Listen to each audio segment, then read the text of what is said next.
Həqiqətən o qədər gözəl ki, günümüzdə olsa elə bir minimum var. Həqiqətən çox çatılır.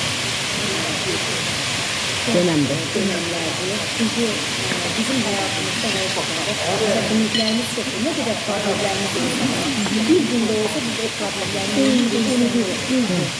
Anın anlıkta her şeyi unuttuk. Bakın eğlendik, oynadık, sevindik, güldük, danıştık. Yedik. O kadar güzel oldu.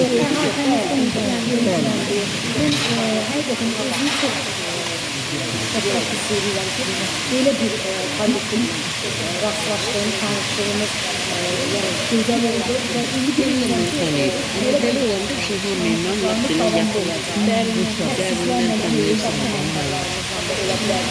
Başka bir istirahatları.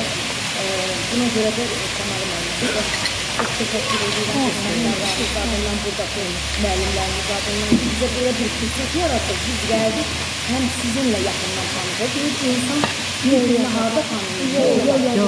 Yolda sonunda daha münasibət. Böyle her gün birbirimiz belki de bir izlaflarda, başka bir tədbirlərdə görürüz, salamlaşırız. Ama bu derecede böyle olmuyor. Ona göre de buradaki bütün kardeşlerimiz sağ olun. Hem de öz teşekkürümüzü hem sizin adınızdan hem de Ankara'nın adına çok sağ olsunlar. Bize böyle bir güzel bir fırsat yarattılar. Onun haberlerine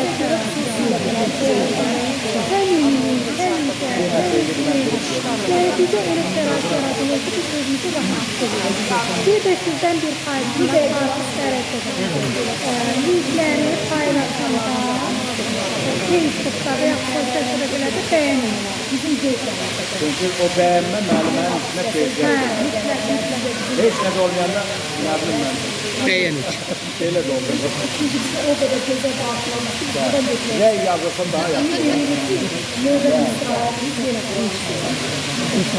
İnşallah. Facebook'ta paylaşımı mutlaka bir paylaşmayın. Düzgün olan yazın. Ben bilmem ki o neyse tarif yazın. Düzgün olan Beğenir. Özümüzü alkışla ya.